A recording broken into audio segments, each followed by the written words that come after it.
Hey everyone, Gene here. Welcome back to the channel. Today we're diving deep into the world of Java multithreading, specifically focusing on completion service. You'll be surprised at how much this can simplify your concurrent programming tasks. Now, if you're new to this series, I highly recommend checking out the previous 10 videos in the Java Advanced playlist, especially the 6th one on executors. But don't worry, I'll try to keep it concise and easy to follow.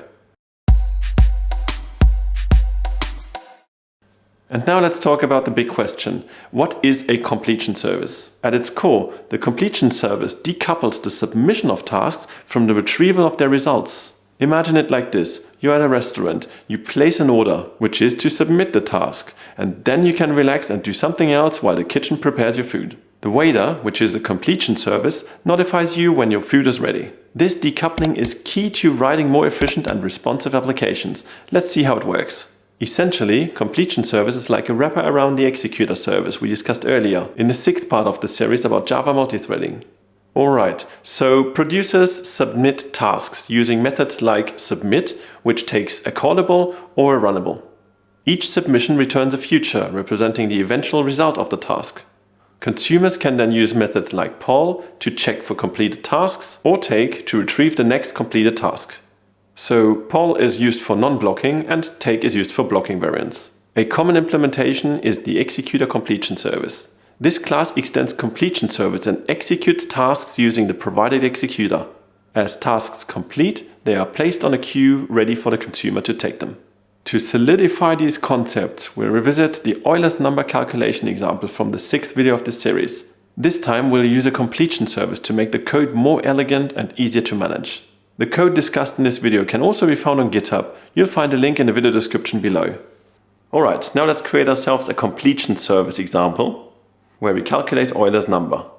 Let's start right away by creating ourselves a new class, calculate Euler, which implements callable of type big decimal. In here we start by defining ourselves the iterations as private final and also a constructor to get the iteration number. As this is a callable, we also override the call method, starting by defining ourselves a math context, which essentially is the precision, which we set to 100, and the rounding is to half up.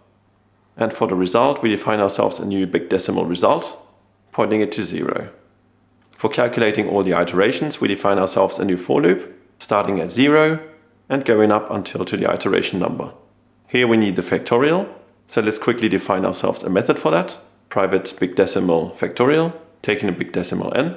Now, if the big decimal is 0, there's nothing to do, we just return 1. But in every other case, we call the multiply method and we recursively call factorial subtracting big decimal 1. We also need an inverse, essentially 1 divided by the factorial that we just created.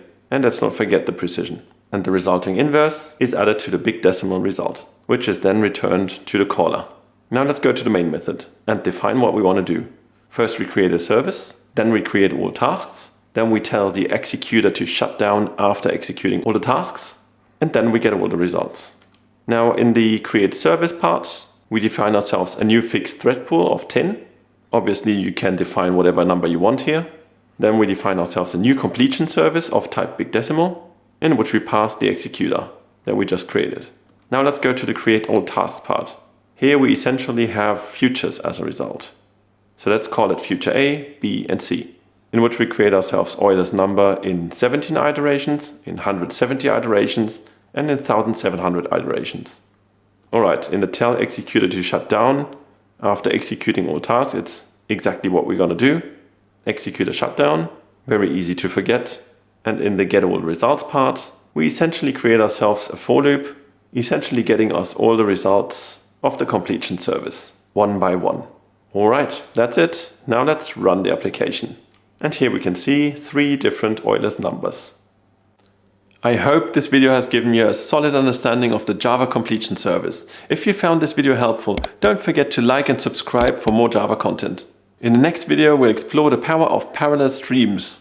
Thank you for watching and happy coding.